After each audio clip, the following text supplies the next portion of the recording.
Good afternoon, investors. Welcome to our final bull session of 2024, our session here for December 17th. My name is Mark Robertson. I am founder and managing partner of Manifest Investing, and I'm joined here by my dear colleague and longtime investing, I would just say, confidant and source of great ideas, Ken Kavula.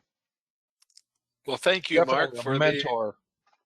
thank you for the kind words. But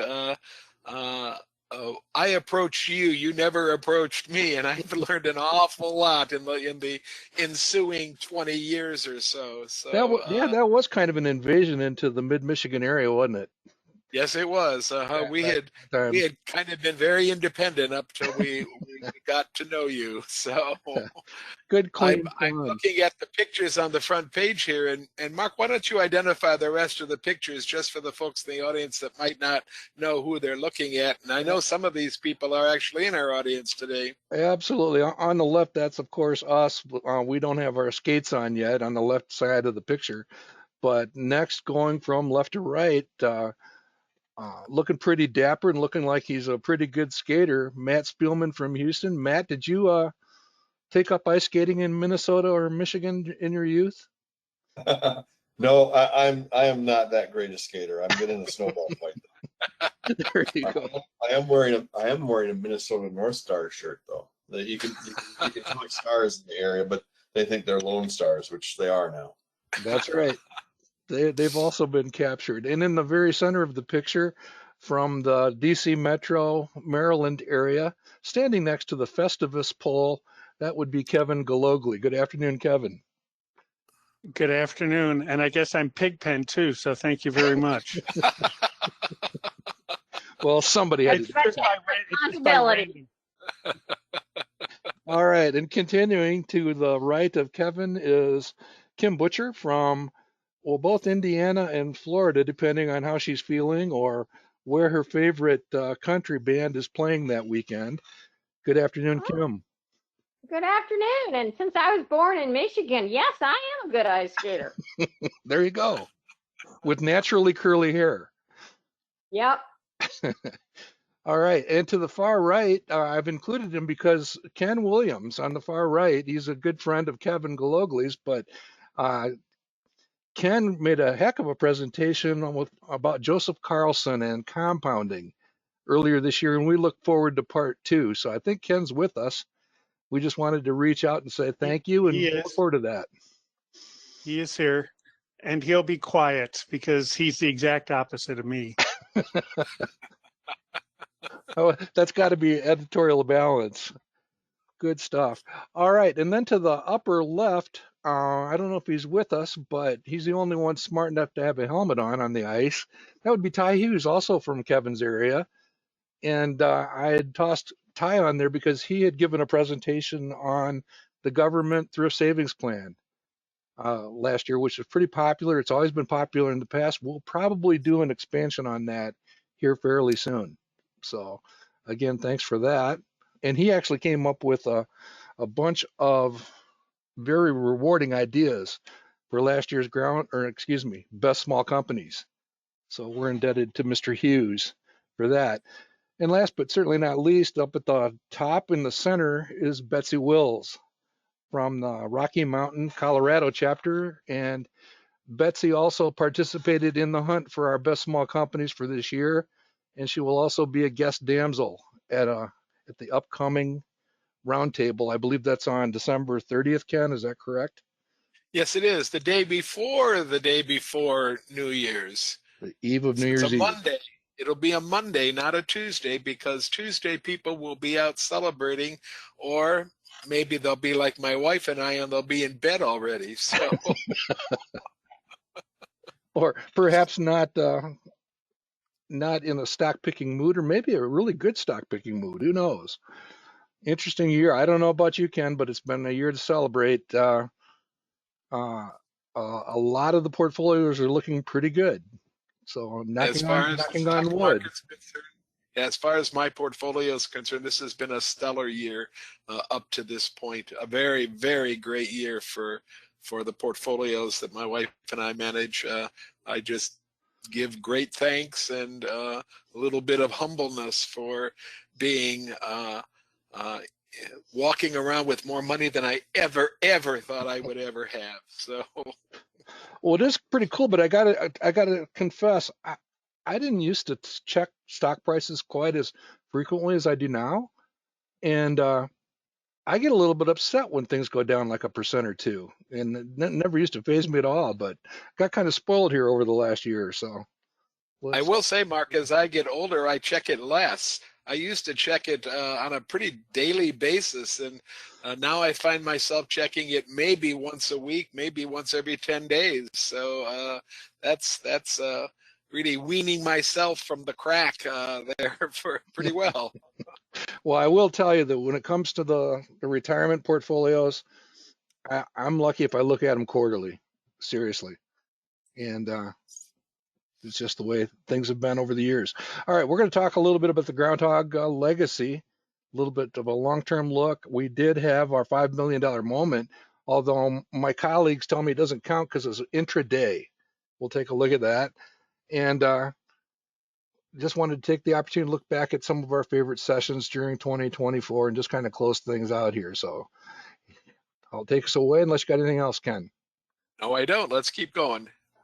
All right. Well, Merry Christmas from Portillo's. You can do mail order through Portillo's. As a shareholder of Portillo's, I would support either purchase of their products or purchase of their shares because it has, Because you'd like the price to go up. That's what. well, yeah, this is one of them that I kind of shrug a little bit here lately. It's gone from 14 back to 9. And again, this is your weekly reminder, Portillo's, that you should be a sponsor of this session, but you're not. Well, for the technicians in the room, Mark, I see a golden cross back around October sometime, and I see us heading towards what's the opposite of a golden cross? A death cross? I see Yeah, us heading for A that here if we Grinch. don't watch A out. Grinch. A Grinch cross. a Grinch, Okay. a Grinch cross or a death cross. Let's hope we don't get that because I don't know. We could be looking at a reverse split on Portillo's at some point.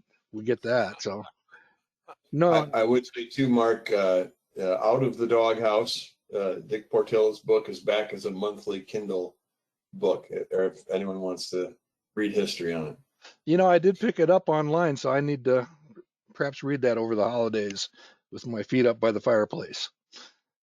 And I'll be in Chicago next week, so I will do my part to help you out. How's that, Mark? We appreciate that, Kevin. Do you recognize that location in the upper left? It's got to be downtown, right? Yeah, that looks like it could be over on like near Ohio, and there's a lot of them over there. Okay.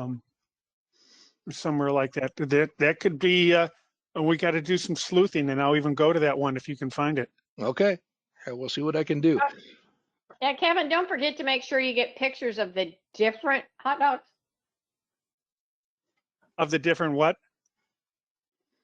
Different hot dogs types that they have, they all have Well- different names and different, the chili hot dog, the all-inclusive hot dog and all that. Yeah. And for Ken, what he always likes is a plain one that doesn't have a lot of stuff on it, and that's what they call the Maxwell Street. That's a Polish sausage. There you go. Guys are making me hungry.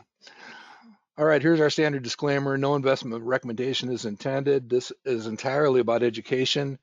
What we are here to do is to share some ideas, concepts, methods, philosophies of the modern investment club movement as promulgated by either Manifest Investing or the National Association, also known as Better Investing. We basically are a community of long-term investors. I think that's redundant. We are investors, and anything that you hear will be opinions from us. Please, please, please do your own homework before making any investment decision. As we just disclosed, or at least I just disclosed about Portillo's, I do own some shares of Portillo's. If we own something, we'll try to remember to own up to that. And again, we assume that you are smart enough to make your own Christmas gift purchases. Well, I can disclose that I don't own any shares of Portillo's then, Mark. Okay. You heathen. But Well, you should. But you should. well, he's just waiting until he gets down in low single digits so he can wave that in my face on the way back up. Our 2 email addresses are at the bottom of the page if you have any suggestions for future topics or follow-up questions or would like copies of the slides. All right. Here's a look at our market. What do you see, Ken? Well, I think that the market is really stretched right now. I mean, average par values, should be around 10, 10.5, 11%, and we're showing about 8.5, and value line is showing under 8. So I think the market is stretched, and that means it's more difficult to find great stocks at great prices, but they do exist. You just have to work a little bit harder at it. That's all. Yeah, and what's amazing about this, we're going to show in a couple of slides, is this market here represented by the value line arithmetic average is actually one of the more subdued measures of the market performance. And the Magnificent Seven and a couple of the other indices are actually much more robust. And I was we'll see that. extremely surprised, Mark, to hear on CNBC this morning some of the major brokerage houses calling for 20% gains in the S&P next year. You don't hear those kind of calls being made at the new year very often. And I don't know what they're basing that on. The moderator had the same kind of incredulous look on his face, and he says, where are you getting these numbers from? What are you, is it going to be on PE expansion? Is it going to be on increased sales? And they didn't have really good answers for him. So I would kind of beware of some of the happy talk that's going on right now about what the market's going to do.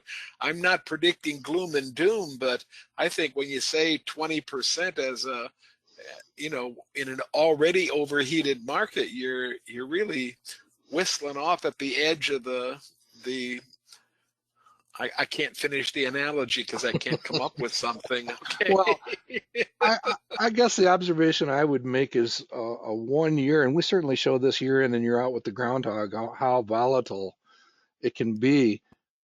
1 year is virtually unpredictable, and QED, end of discussion. 1 Yeah. year. I mean, if you want to talk 5 years, then maybe we can get into some analysis of forecasting, but Barry Ritholtz does a great job of keeping track of what the rhinos have said in the past, and it's not a pretty picture. Now, having said all that, Tom Lee, one of our favorite analysts, is quite bullish, at least for the first 6 to 9 months next year.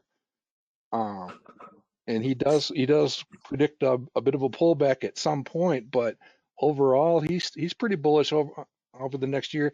He generally has a little more meat on the bone when he's talking about this type of stuff, so I do take him fairly seriously. Good stuff. All right. Here's one for the club economist. If you're in an investment club that's looking for economic themes, this is one. I'm just going to leave this one here because I mean we've talked about inflation a lot over the last several years. I look at those 2 charts and I see something fairly reasonable argument from Brian Westbury from First Trust. And I would notice that anytime we've actually backed up a little bit in that M2, it's had quite an effect on overall CPI behavior, at least it would seem. Any thoughts on this, sir? Well, I'm not an economist by any stretch of the imagination, Mark. So my eyes kind of glaze over when we start talking about things like this. I understand what they're saying, but I don't know enough to even comment on what's going on with it. I just know that inflation is peskier than people thought it was going to be, and I'm not convinced that we've conquered it yet. I'm not either, and it'll be interesting to see what the Fed does in their meeting this week. The other point that I would make, because there's a lot of this happening in the media right now talking about bringing down prices. One of the candidates may have made certain promises about being able to do that during the campaign. But everything in that purple shaded area that's north of zero is a period where prices are increasing. So for a very long time, they were always increasing with the exception of 2008, 2009. And that had its own special significance, of course, but they were increasing at a low rate. But it's tough to get them to back up, would be the argument. Anyhow, that's one for the club index. Let's go ahead and talk about a fascinating subject. In fact, the Groundhog Challenge this year has been kind to most of the participating groundhogs, although Ken and I are a little bit off the list. But I was looking at one from like a year ago, and there were negative numbers on this chart, Ken, a year ago. For people were in the top 40 and they had negative returns. Oh, So I remember last year, Mark. It was not a particularly great time to be an investor last year, and this year is you you just gotta think. I'm sitting 81st. I'm sitting 81st on the list, and I'm still making almost 20% in the portfolio. I mean, that's ridiculous, but true. it's also a testimonial to the general behavior of most of our participants. There's a few people swinging for fences unsuccessfully. There's a few hitting grand slams over the fence, but the general person, in fact, many of these portfolios take Bower City Ladies, for example. I know that their groundhog portfolio is built using their actual club real dollar portfolio. So that's a good thing. By the way, Sean Mace, shout out to Sean Mace, one of our colleagues, checking in there at 15. He's been I moving up noticed that rapidly. we had two clubs move into the top 5 now, and that's unprecedented for this year. It's unprecedented for most years to see clubs in the top 10, and we have 3 of them in the top 10. So that's a real good thing. And the monkey's off the charts negative, but he's still beating Kevin. All right, I'm just happy I'm up where I'm at. Yeah, I can't be complaining at 30%. Kim was on the chart. Kim was on the chart and a threat. All right, so here's a look. We do this a couple times during the year. We don't belabor it, but I am springboarding off of Ken's comment. The clubs don't seem to win very often, but I'd like you to notice what we're looking at here is the all-time results.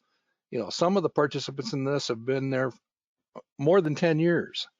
So some of these are becoming fairly statistically significant. And Ken, you got to enjoy those bolded entries, which are investment clubs, up at the top of this chart. The stars indicate the number of times a championship has been won, either a group or an individual championship. So there's a number of clubs. Space Coast and Orange County have joined the fray in the last few years. And notice that the Cool Kids have never won, but what does that tell us about their performance year in and year out for 5 years? I think if your name's on the list, or if your club's name is on the list, you need to take this slide and bring it to your club meeting, or you need to share it with your significant others, because it shows that over a decent period of time, and I don't think we allow anybody on this list until they hit at least 3 years in the contest. Am I right, Mark? They have to have 3 at bats. That's correct. Okay, right. So if you're on the list, it means you've beaten the market over the time you've been playing the game. And we have some people been playing the game for 17 years now. And if you're on the list, you're beating the market, and you should be congratulating yourselves. Take it to your club meeting if your club's on this list. It's a really interesting, exciting thing for them to talk about at their meetings too. Yeah, and there's just a number of people on here. I hate to mention any because we'll leave somebody out, but we talk a lot about Herb Lemkool and his influence in the Traverse City area of Michigan. Herb beating the market by 2.5 individually, and he is largely responsible for that Cool Kids up at number 2. And you just see the influences. This is a pretty good group of people. And by the way, look at those numbers for 2023 we were just whining about. There's a fair amount of red ink there. Same list today, there would only be a couple instances of red ink on this chart. So, and the other thing that we have pointed out, you will find a lot of the knights and a lot of the damsels on here. How about Charlene Hansen checking in at 16, Ken? Yep. I mean, Yep. the influence, these are this is a real list of influencers, not like the ones on TikTok. So good, clean fun. And then another question that we often get, well, what is a good measure of accuracy? How often should I, pick a company that will outperform the market? And as you can see on the lower right, you basically have to be 1 for 2. That's about half the time. That's 9,000 selections checking in at 48.6%. So if you can beat 48.6, the Tillinghast number that Matt Spielman brought to us is actually 55. We would love to see 55. Notice that the people up at the very top are kind of hovering in that 55 range as you look at the list. But again, that doesn't, it's not easy to hit 55, but it's certainly not impossible. And it's easier to do when investing with friends. I want to know what Space Coast is drinking here, because they're at 63, and that's almost unheard of. And Shelley Stokes at 65. So well done, folks. Well done. I know that Space Coast entry has some special merit because they've had a couple years when they picked 20 stocks, and a lot of that has to do with a couple of the ringleaders down there, including Laura Scott, and the other lady's name is escaping me right now, Joan Fosdick. Influences down there. All right, so with that, here's a look at our Tin Cup. We've been warning you that this is possible. We're floating around very close to 5 million in this portfolio, demonstration portfolio, which stretches all the way back to 1994. Again, it's what might you do if you invested the maximum amount in a 401k since then? And you can see that on December 11th, I shared with my colleagues that we actually were above 5 million during the day, but we sunk back at the end of the day and haven't closed yet above 5 million. When we close above 5 million, we get ice cream. So we're cheering for that. But that was A2 milk ice cream. I would love to have some A2 milk ice cream. Does that mean we're going to meet at the Berkshire meeting to do this? I wouldn't rule it out. Wouldn't rule it out. All right, so we had our moment. All right, here's our performance perspectives. Again, just to give some context, this is a 10-year look back. The 10 stocks listed, with one exception, are the most widely followed by Manifest Investing subscribers. Number 11 happens to be NVIDIA. And NVIDIA over the last 10 years, as you can see up at the top, has some pretty remarkable performance. But the Tin Cup demonstration portfolio that we were just talking about and the Investing Roundtable, our group effort, those are no less spectacular in the grand scheme of things, what they've accomplished. And then as we were talking a little bit earlier, these indices here, let me see if I can find the cursor. These indices right here have been powered by the Magnificent Seven. So they've jumped up quite a bit when the Dow Jones and the Value Line Arithmetic have been a little bit more lackluster. So we'll go with a little different situation here. What are your thoughts here, Ken? Well, I've been investing for a long time, Mark, and I just have never seen the small number of huge companies which have come to dominate so many of these indexes anymore. And I'm wondering if if the indexes are not telling us what they have historically told us in the past. They're being, I'm not saying anybody's manipulating them, but the arithmetic is manipulating the indexes and making them do extremely strange things. And this deviation between the value line numbers and the Wilshire 5000 numbers, I think, is almost entirely due to those 5, 6, 7, 8 stocks, however many you want to put at the top of that list. Mm-hmm. And it's I think that it becomes more difficult as an index investor to make, more difficult's the wrong term. It becomes it's necessary for an index investor to become extremely aware of which index they're putting their money into anymore. It's not just pick an index that I've heard about and plow your money into it, because they're not all sitting together like they historically used to do. I mean, we used to see variations of less than half a point in this whole group of indexes. And now we're seeing variations, 15.6 down to 9.4.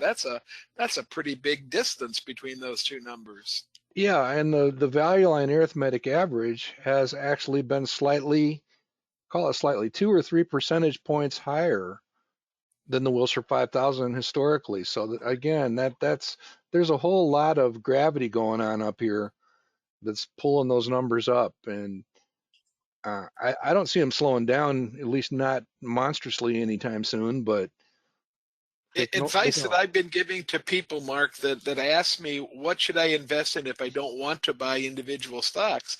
Advice for the last 20 years has always been, well, you can find a good, decent index and you can invest in that, and you can be certain to do reasonably well in the market, or as certain as anything is certain. But today, I think that people have to educate themselves at least to the point where they understand the difference between the Russell 2000 and the Dow Jones and the Wilshire 5000 and the S&P 500. They're all very different animals today, and they're returning very different returns. And it's important to get that education out there, and I don't think it's happening. Yeah, and I think maybe for the next session, or maybe a special session of its own, or segment of its own, maybe we need to look at the projected returns on some of these, because these are actual returns, the projected returns on some of these. And that kind of leads us into this one. Again, I'm not saying that this is going to happen again, but I did live through this as an investor. This is a column I wrote for Better Investing back around the turn of the century. And we just celebrated the NASDAQ going above 20,000. And I can remember back at the end of the go-go 90s, it peaked at a little over 5,000, and then it came back down pretty suddenly, pretty roughly, and it took quite a while for it to actually reach that level again. And I kind of hate it when financial planners bring up this type of statistic, but it's a fact. I mean, the NASDAQ was so overheated at the turn of the century that it took 14 or 15 years to get back to where it was. And of course, the flat decade, the lost decade, as Ken refers to it, was right in the middle of all of that in the first 10 years of the new century. And it's taken off pretty good since then. But there's just a lot of lessons you can take away here, including don't get spooked by these either, these overbought periods, because it's done pretty well since then. But we are back at another one of them now. Again, not doomsaying by any stretch, but there is a bit of a vulnerability. I would be careful, especially if you're really loaded up on QQQ, to maybe do some thinking about that. There's Well, a and if you're vulnerability. looking at RSIs, Mark, we have stocks in that list of top stocks. And again, I don't think it's a static list. I don't think that it's the same list from person to person, but there's certainly an overlap of stock names when you talk about the 6 or 7 or 8 best stocks in the market. And some of them are carrying RSIs into the 90s right now. Hmm. That's dangerous territory to be walking around in for any length of time. Especially if you don't have a number of years in your time horizon or Yeah. decades. If you're 20 or 30 or 40 or 50 listening to this, you can disregard this discussion. All right. This one comes to us courtesy of Len Douglas in the forum. This is a fascinating list of companies and how they've performed over the last 5, 10, 15, and 20 years. And I think Len is still with us. We may have a few comments along the way here, but um, I find it to be a fascinating list, especially since he has talked a lot and featured Texas Pacific Land, this TPL, quite a bit. I'm going to do one quick thing here, and then I'd love to hear your thoughts on these um, performances over these time frames, and that is the thousands of percent give me a headache on the left, so I converted them to annualized returns on the right hand side, kept everything else the same. But I do find it comforting that we do have, for example, in the past 15 years, let's talk Roundtable, which is almost 15 years old. We have NVIDIA, we have had Prodcam, we've had Fair Isaac. Um, I don't know why I can't seem to pull the trigger on United Rentals, and Cy gave us Domino's. So we've got pretty good representation over the last 15 years on the Roundtable, and I think you can sort of do this with your own personal portfolios also. I mean, I've had Apple for probably all of that 20-year period and Amazon for much of it. So I'm thankful for that. How about you, Ken? Well, I'm not too interested in that past 5-year list if I'm a long-term investor, and I'm looking to see which stocks have I actually owned for 15 or 20 years that are on this list. I have a couple, and that's good. I don't think these are lists to go chasing. I think you got to double down on your homework when you're looking at stocks on this list, because many of them on this list are at the point where I don't think anybody that's a reasonable long-term growth investor would consider them screaming buys right now. I really would ask you to treat this list more as a curiosity than anything else. That's fair. It might tip you to, it might tip you to industries to take a look at. I mean, everybody's pretty much aware that there's AI going on, that there's chip makers going on, there's chip making equipment going on, there's the cloud, there's software security, there's internet security, and the list just goes on and on and on. But this is definitely not a list of stocks to go out and buy. It's not, Oh and no, don't treat it as such. no, I think it's more a matter of thinking about what you have owned or what you do own, and for me, I do have a slight nagging, wondering, how I missed a company like Arista, for example, and maybe we need to get even better with early stage stuff. That's just a nagging thing, and of course, Tesla shows up for the first time in the upper left up there.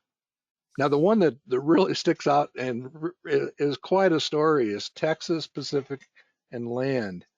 And Len Douglas has been all over that one for a couple of years now. And I mean, it's probably the most obscure company making all 4 of these lists, in my opinion. All the other ones are pretty much household names. And Len, any thoughts to share about your long turbulent ride on Texas Pacific and Land?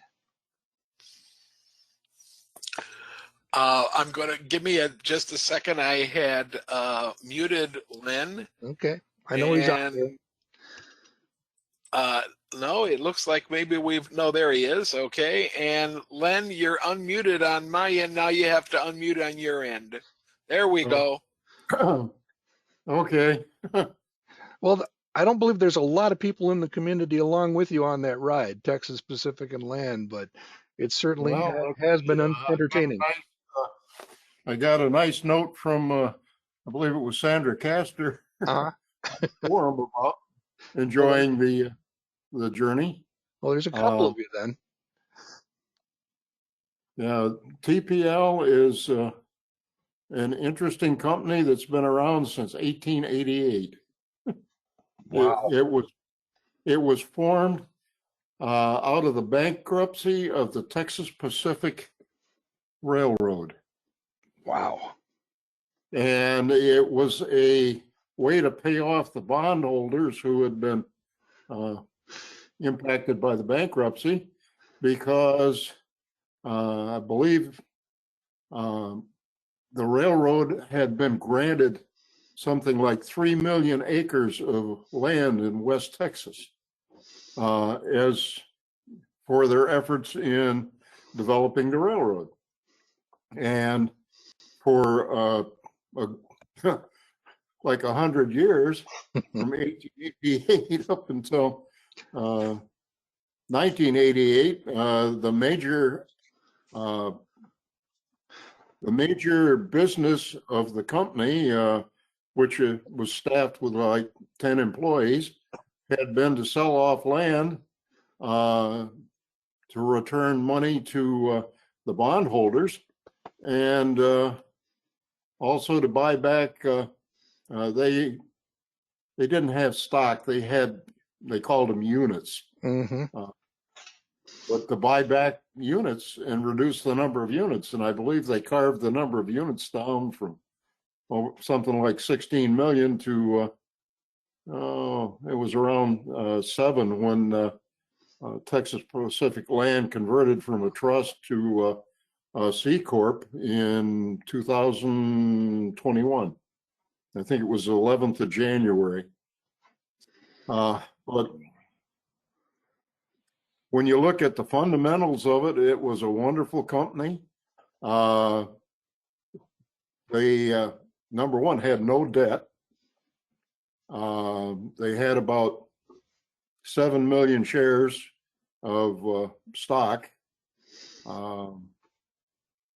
Their margins were in the 60 to 70% range, because their major source of income, over 60%, was from royalties that were paid by the companies that had signed leases to drill oil wells on their remaining property. And they still hold almost 900, get this right, 900,000 acres in West Texas over the Permian Basin. So what I'm hearing you basically describe is like Qualcomm stopping with the manufacture of the cell phones and the handheld units many years ago, and basically living off royalties. Yep. So is Yeah. TPL kind of the Qualcomm of the oil services business? I mean, It's really a real estate company. okay. Among other things, apparently they generated enough money to pay their taxes, their land taxes, by grazing and hunting leases over some of the property that they owned. Wow. Well, anyhow, it's a fascinating story. Read the couple threads over the couple of years. Mm-hmm. To quantify it in 25 words or less, it used to be a wonderful company that had fantastic fundamentals and a dysfunctional board of directors when they converted from the trust, which was run by 3 trustees that were elected, they weren't elected, that were designated by life to be trustees of the trust, lawyers usually. They converted to the C Corp with a board of directors, and there'd been some growing pains. And there was litigation going on between the major stockholders and the ex-trustees who were the co-chairman of the board of directors, but that all got resolved. Let's see, I'm trying to remember. The final resolution was, it was settled in the Delaware Court of Chancery by a jury trial. And the disagreement was about increasing the number of shares and doing a 3-for-1 stock split. And it was settled that they found in favor of the company rather than the descendant stockholders. I don't think that's the correct term. The majority stockholders were required to vote in favor of the increasing the number of shares, but the company was directed that for being granted that judgment, they had to make the 3-for-1 split that they had been promising. So we had a shift. Let's see, 2022, I believe the highest price of the stock was like $2,600 or $2,700 a share.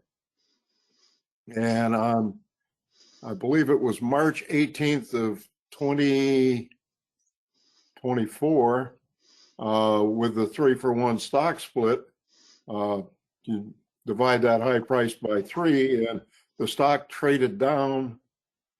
Well, the pre-split stock price, I think the lowest price I saw was like $1,200 a share, down from 26 or 27. Mm-hmm. Okay. And it's since increased. My God. The post-split shares reached a high of $1,760, I believe, in late November. Wow. Two developments that may have helped cause these increases. Number one, on I believe it was the 26th of June 2024, Texas Pacific Land was added to the S&P 400 mid-cap index. Mm-hmm. We talked about that last week. Yeah, and on November 26th of this year, Texas Pacific Land joined the S&P 500, replacing Marathon Oil, which is being bought out.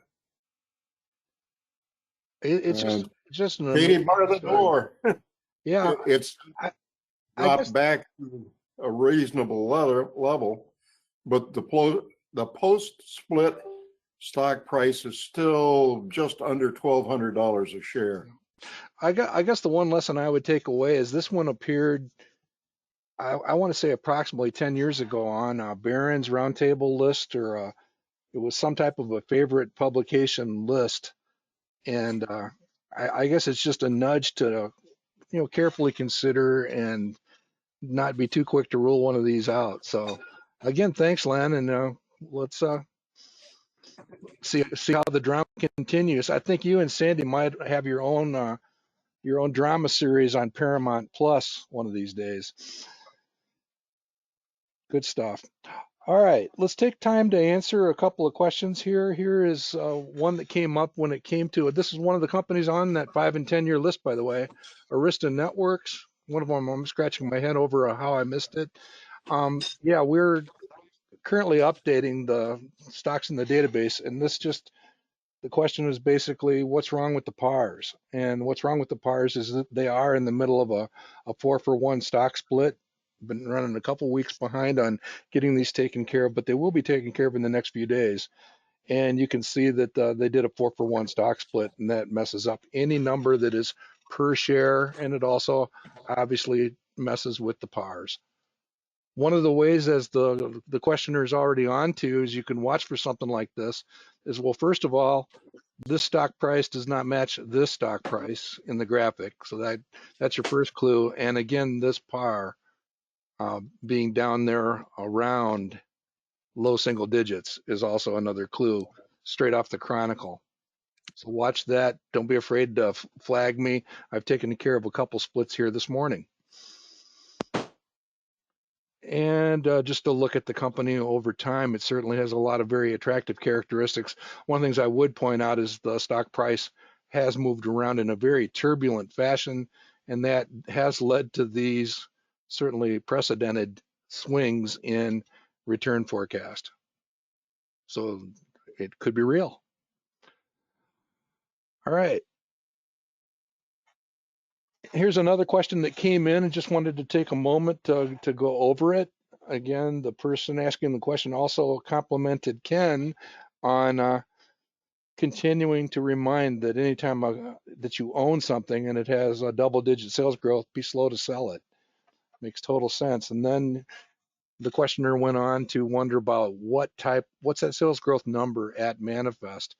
Is it quarterly, annual, 2-year, or 5-year? And the answer is none of the above. It's exactly what is shown there. It's exactly what you do with your stock studies when they're stock selection guide based. The slope of the red line is the sales growth forecast. Now that's going to be sensitive to any adjustments up or down in 2024, 25, and then here in the next few weeks we'll be adding 2026 or the value line forecast out here. As those shuffle around, it's obviously going to move that trend line up or down. So it's responsive to that. Also want to know if there is a way to determine sales growth for portfolios. And yeah, we use a weighted average sales growth by percent of total assets on any dashboard that you see displayed.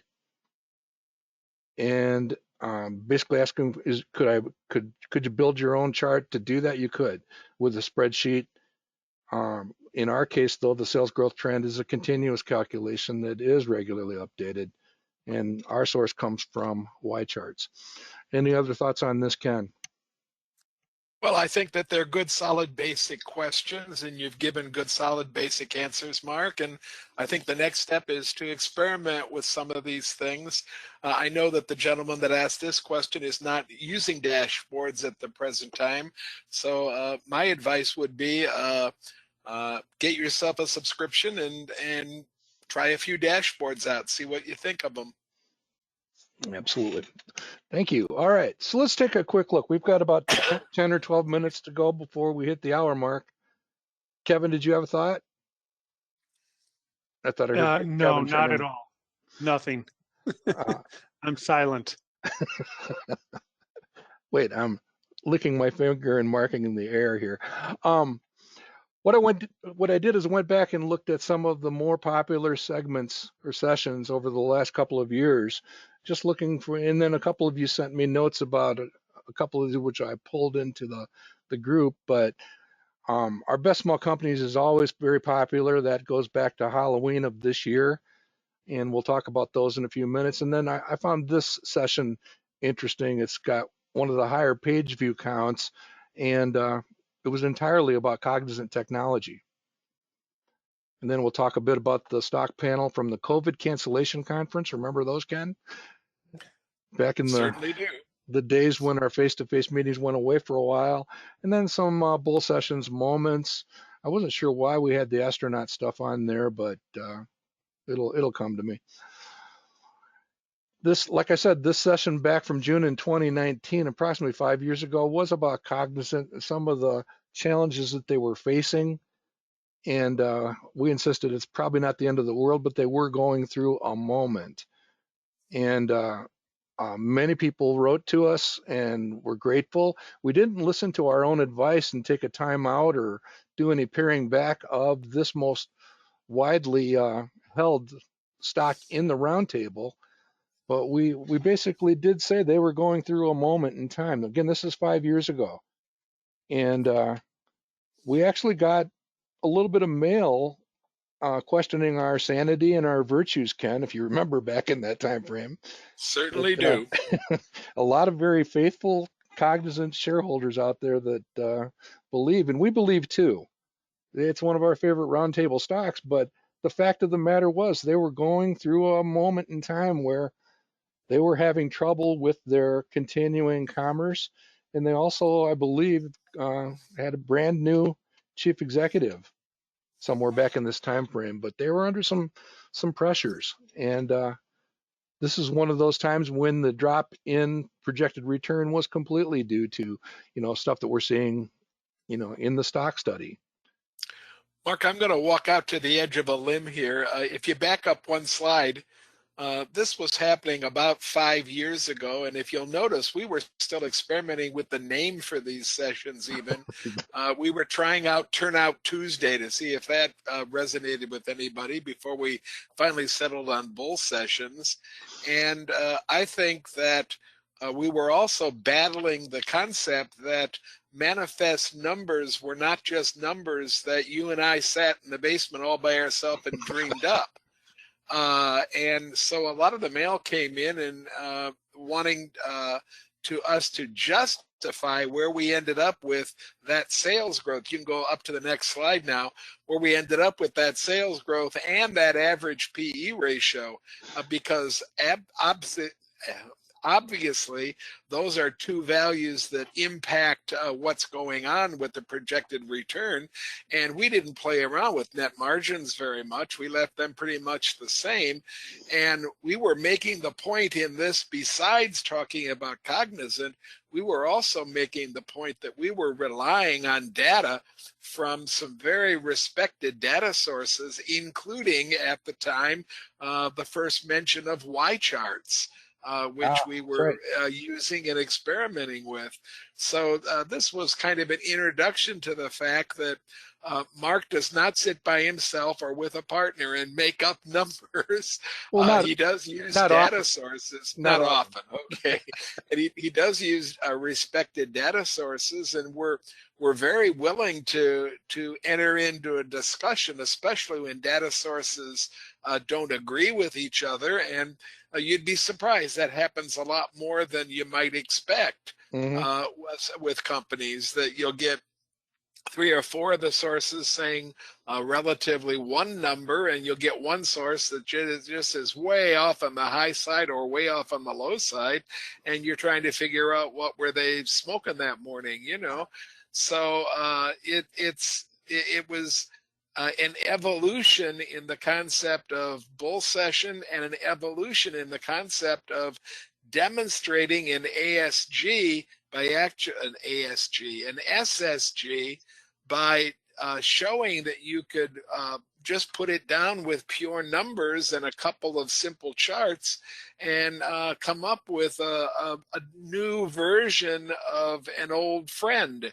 And that's what we're looking at right here. Yeah, and the other reinforcement, because these guys did go on to face some serious challenges commercially, and this is a serious red flag anytime a company that you own is displaying this characteristic.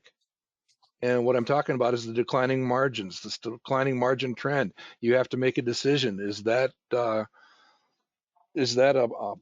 problem that is going to persist? And is the competition going to continue to chop away at that profitability? And it did for a while. I think we see signs of Cognizant recovering along with some of the other companies, but all of these companies are currently in a recession, global recession impacted environment.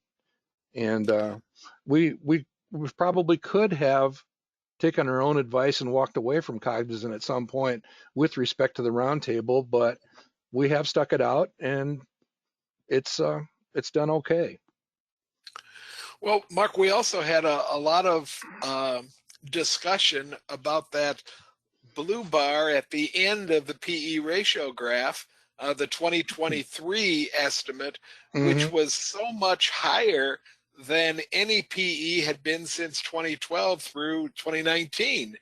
And we were asking ourselves, was that number, which it was coming from Value Line, was that to be trusted, or was that something that they either forgot about or didn't think about, or just allowed to pass through without any real reason behind it?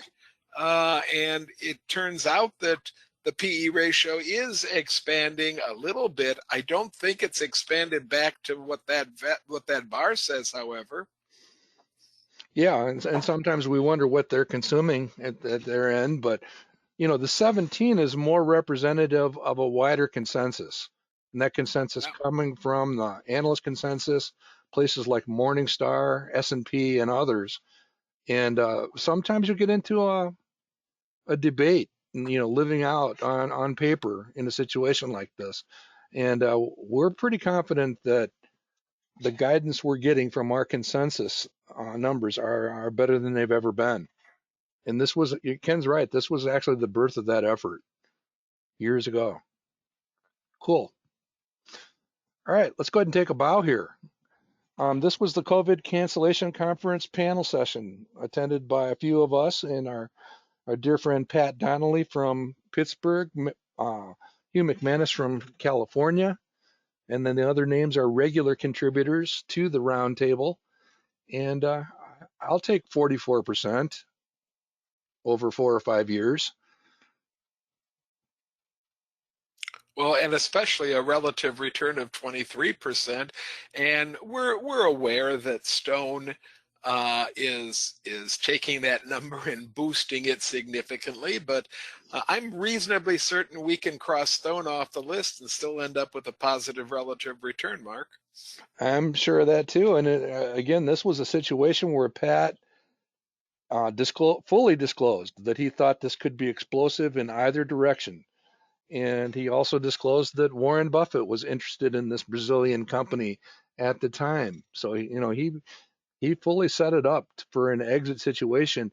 I believe it went from 85 back to about 10, not long after that. So it was completely disclosed. You can go back and listen to him lay out the ground rules for including it. And of course, Immunogen was taken out, I think, last year. Yeah, around Thanksgiving last year. So good stuff. And I'll even take my 8% from AB InBev, Budweiser, and to ease the pain here. All right. Another one that came up, and this one came from a couple of the people in the audience. Just a reminder: don't take your eye off graphene.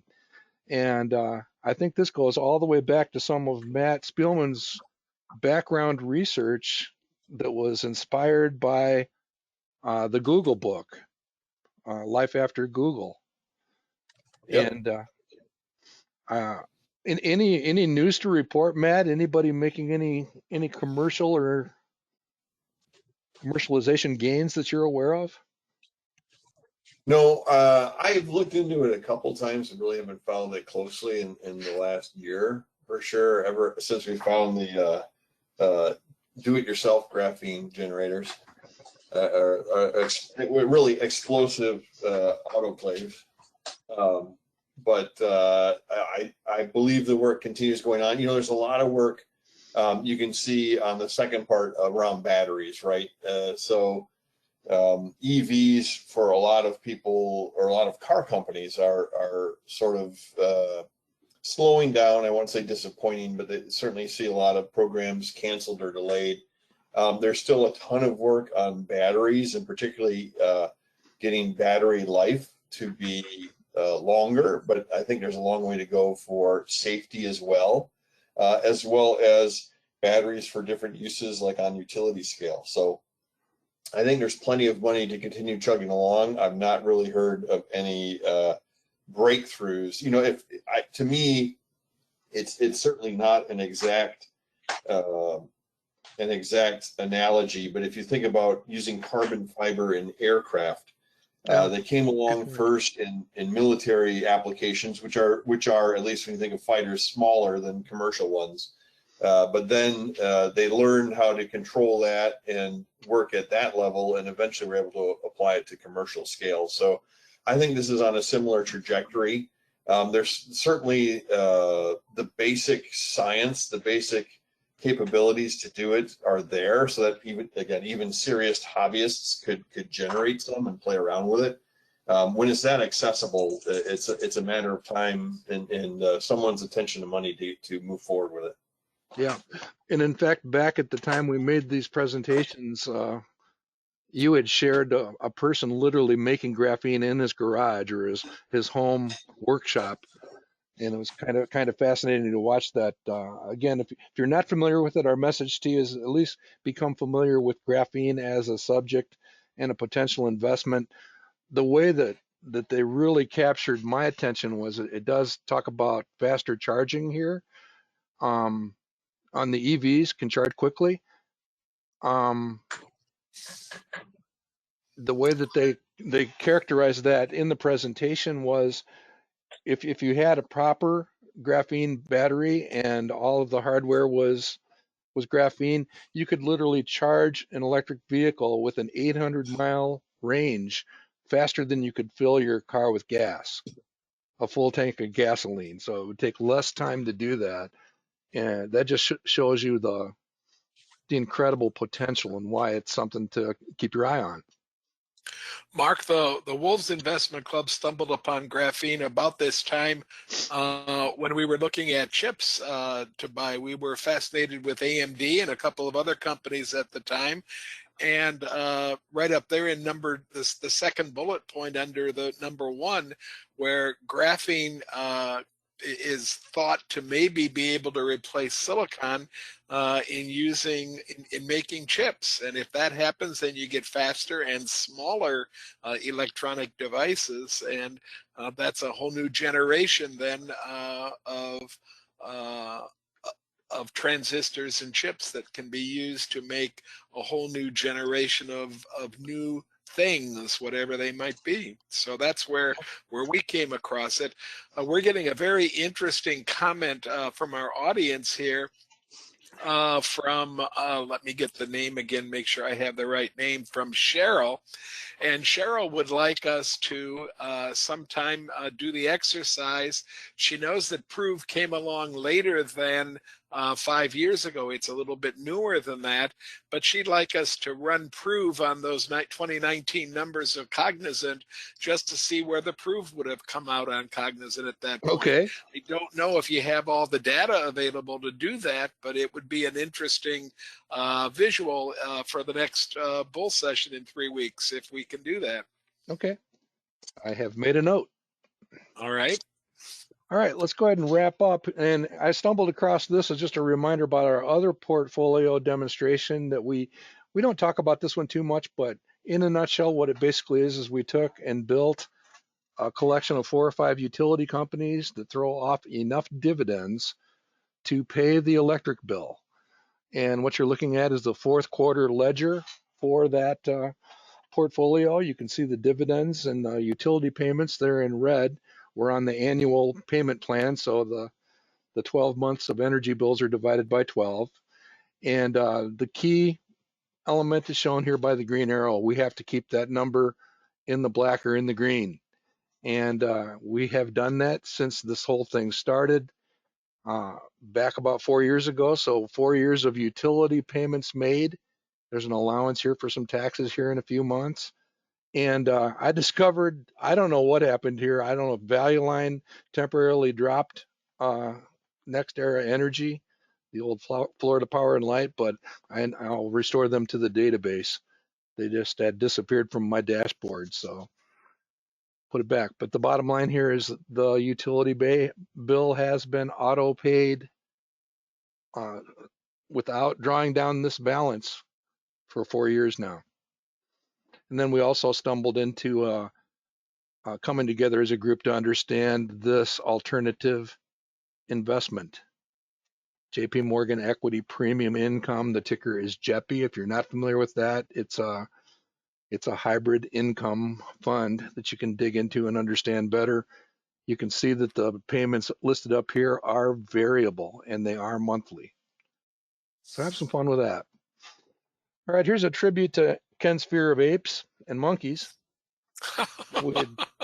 done back in that time frame. I'm not sure why, but we did. And it actually dovetailed in with this presentation, which we made to the local chapter of the American Association.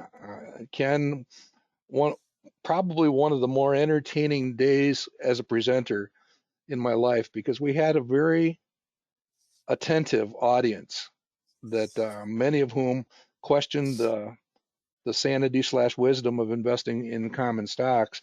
Both of the gentlemen on this page, Jim Clunan with the American Association and George Nicholson with Better Investing, firmly believed that there was an advantage out there for an investor who was willing to do a little bit of homework.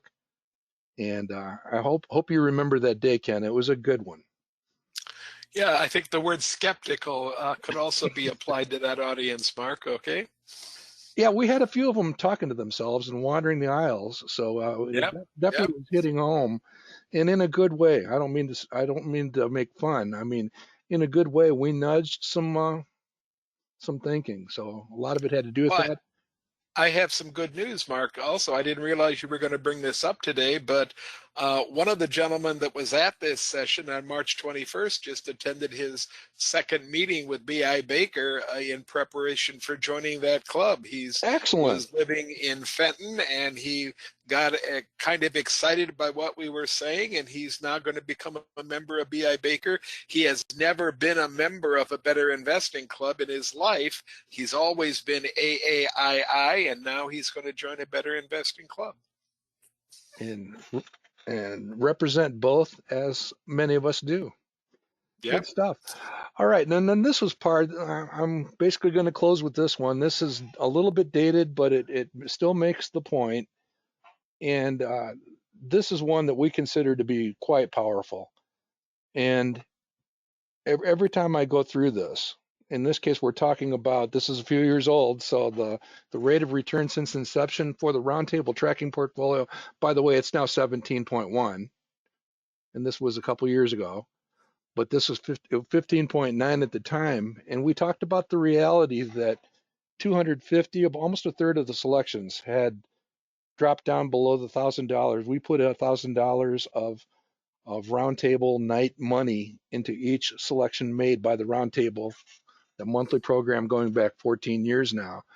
And a good number of them had actually slipped below that original $1,000 investment. And if you added up the loss, whether they're realized or unrealized for those 250 positions, you get this number here.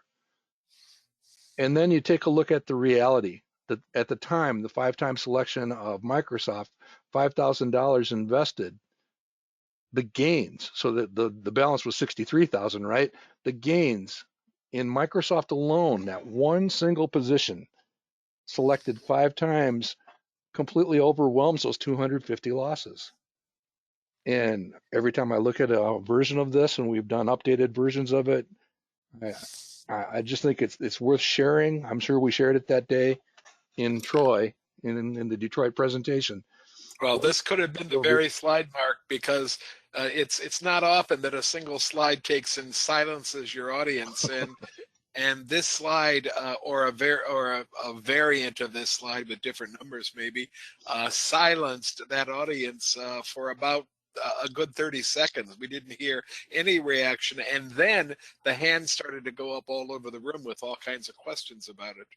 Yeah, I mean it's just phenomenal when you think about it. That and Tom, Tom and also David Gardner have made this point a number of times over the years for the Motley Fool community, that you get a hold of one of these, and by the way, they were in NVIDIA back in around the year 2010, so NVIDIA probably qualifies for them. Again, the gains you can make in any one of those top 10 that we're showing on that performance perspective slide, not just Microsoft, but all of those, and it's not unreasonable that many of us out there would own many of those positions. And again, the gains just completely dwarf the pain, at least for me, this type of situation. Good stuff. All right, just a quick check in on the Buttonwood Bulls portfolio. We had to dribble a bit more of interest coming from the checking account. we'll be back working on this next month, and we are going to be trying to drive this growth rate up. And it probably won't be done by buying Luminar, if I had to guess. No. We could cheat. How many votes do I get on that one, Mark? Okay. I mean, we could load up on Luminar and drive that number up like crazy, man. I mean, Yeah. 89% Okay. growth. It's officially, I put a note on the forums today. It's officially a Ben Graham stock, market cap worth, although it's actually up a bit now. Market cap worth less than it, not even its current assets. It's cash and cash equivalents. Ah, there you go, Ken. He's singing that song. Look at the rest of the list. Okay, that's all we got to worry about here. All right, we do want to focus on growth. We know that having an appropriate amount of growth in the portfolio is very helpful, very supportive when it comes to the long-term results, and we're pretty sure we're right about that. And Ken, one last time for the year, here's our best small companies selected on Halloween, how they fared for the last 6 weeks. We're at least out of the gate pretty well. I actually have thank you notes on, is it Credo or Credo technology? Credo. Credo. See, I can't even pronounce it. That's just a guess, but it was a confident guess. Okay. So Credo is helping carry us so far. Let's hope that remains the case. What I continue to be amazed by is Technoglass, Ken. Number 1 2 years ago, number 2 last year in the final results. And there they are again. It's the Energizer bunny of this portfolio. Well, I own a fair number of stocks on this list. I will announce that, and I'm a very happy person because most of my stocks have green numbers in the relative return column. Yeah, and the ones that don't, they're simply a work in progress. I have a lot of hope for Green Brick and others. Green Brick was at the top of the leaderboard for last year's collection of companies, but good place to go shopping. Green Brick is the only one that I own as well that is not performing right now, but it has performed in the past, and I think that it's stuck with a lot of the home builders right now. I'm not too worried about Green Brick. Yeah, I think that's an area that's going to do just fine. Here's a quick reminder that, again, if you're intrigued by some of those presentations, I had a blast just going back and checking in on a few of them from the past. We do archive all of the bull sessions, roundtables, and any special editions like the best small companies on YouTube. Just search for it under Manifest Investing. If you can't find it, send us an email and we'll help you find it. With that, we're going to cover some interesting stuff next year. Hopefully I'll have time to put my feet up and explore some of these and be ready for the start of the new year. And with that, we'll leave you all with my 2 nominations for our family Christmas card. Do you think Wendy picked the one on the left or the one on the right for? I'm hoping she picked the one on the right, Mark. Okay. That's actually our grandson many years ago, but I don't think I took the picture, but boy, it certainly captures a wonderful moment there on the right. And that was a pretty wonderful moment on the left, too. Left is a wonderful moment, too. I don't know what it is, but it is a wonderful moment. Yeah. I will tell you, Mark, I bought one of those frames for my wife four years ago, 4 Christmases ago, because she's quite a photographer, and she has thousands of photographs from over our 55 years together. And I bought her a frame, and I said, fill this frame with things that'll make us laugh and cry. And it's a wonderful gift. If you've never tried one of those frames, if you have somebody that's a little bit techie and can take a picture and get it into something that they can then email to themselves, you can fill that frame, and just the the fact that you can watch that thing at any time of the day, any place that you're sitting in the living room, you can see it, and it just brings back so many great memories. It's a wonderful, wonderful Christmas gift if you're still looking for something for a significant other. Look at those frames that'll hold 1,000 or 2,000 or 3,000 pictures, and then So, charge somebody with filling it. so I'm going to send her the picture of us in the hot tub and a couple other pictures from that series on the left. And how many would you like? Just as many as you want, because we won't use any of them, okay? All right. So with that, I think unless we have anything else in the hopper, we can wish our audience and community a very Merry Christmas and Happy Holidays. Yeah, the sincerest of wishes to everybody out there. We have a great deal of fun doing this, and we're kind of impressed that we attract more than 20 people every time we do the darn thing. So thanks for showing up. Thanks for being part of our audience, and thanks for asking questions. Keep on asking those questions. Keep on commenting things, and have a great time, and rejoin us on the Tuesday after New Year's, and I'll even give you a date for that one. I think that's going to be the 7th of January. So rejoin us on the 7th of January. I hadn't even looked yet, Ken. Sounds good to me, though.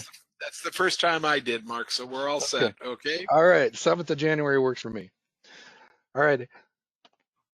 Happy holidays out there, everybody. Merry Christmas. Happy New Year. Bye-bye.